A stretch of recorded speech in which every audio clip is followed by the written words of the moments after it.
Di video ini, saya dan anggota saya akan mempresentasikan mengenai bagaimana etika yang baik dalam berkomunikasi. Sebelum itu, perkenalkan nama saya Iren dan nama anggota saya Jocelyn Tan. Memulai pembicaraan kepada seseorang. Kita bisa memulai pembicaraan kita kepada teman yang tidak terlalu akrab. Kita bisa dengan sopan kita berkata dengan hello, hi, atau dengan menggunakan bahasa-bahasa yang sopan. Tetapi jika dengan bahasa yang akrab ataupun bahasa sehari-hari itu, kita bisa menggunakannya kepada teman yang sudah akrab. Dan jika kita berkomunikasi dengan orang yang lebih tua ataupun nenek, paman, bibi, kita harus memanggil dulu julukannya, karena kita dilarang untuk berbicara langsung tanpa memanggil julukannya. Berkomunikasi tatap muka. Kita harus sopan dalam berkomunikasi terhadap orang dikenal ataupun tidak dikenal. Dan jika kita berkomunikasi dengan orang tua, jika orang tua tersebut dalam berposisi duduk, kita tidak diperbolehkan untuk berdiri. Kita bisa memilih untuk tunduk, duduk, ataupun jongkok saat berkomunikasi dengan orang tua tersebut. Etika komunikasi melalui media. Yang pertama, menggunakan etika yang baik saat berkomunikasi melalui media sosial, seperti menghindari percakapan yang menggunakan kata kasar, baik itu secara sengaja maupun tidak sengaja dengan siapapun. Lalu yang kedua, hindari penyebaran sara, pornografi, dan aksi kekerasan. Yang ketiga, menghargai hasil karya orang lain saat menyebarkan informasi, baik itu berupa tulisan, foto, atau video milik orang lain. Ada baiknya jika kita mencantumkan sumber informasi sebagai bentuk penghargaan untuk hasil karya seseorang.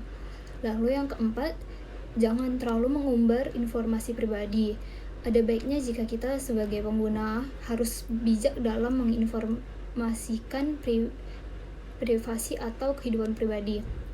Lalu, etika dalam menyambut tamu. Yang pertama, mempersilakan tamu untuk masuk ke dalam rumah, kecuali jika Anda hanya seorang diri di rumah dan tamu tersebut adalah orang lain yang tidak Anda kenal, maka sebaiknya tidak memberikan tamu tersebut untuk masuk ke dalam rumah.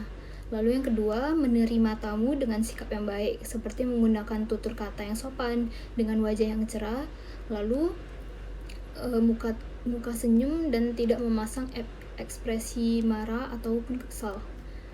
Yang ketiga, menjamu tamu dengan memberikannya minuman ataupun hidangan. Jika hanya mampu memberikan air putih dan tidak memiliki hidangan apapun, tidak masalah, karena itu dianggap sudah cukup. Namun pastikan bahwa Anda mengatakannya kepada tamu tersebut dan meminta maaf juga. Kemudian yang keempat, berpakaian rapi, pantas, dan sopan. Dan yang kelima, bila tamu telah berpamitan, maka Anda harus ikut mengantarkannya hingga keluar rumah untuk melepaskan kepergiannya. Dan yang terakhir, keenam, ciptakan suasana yang nyaman, jangan sampai ada pertengkaran ketika ada tamu yang datang, supaya suasana rumah tidak suram atau justru membuat tamu merasa tertekan dengan kedatangannya.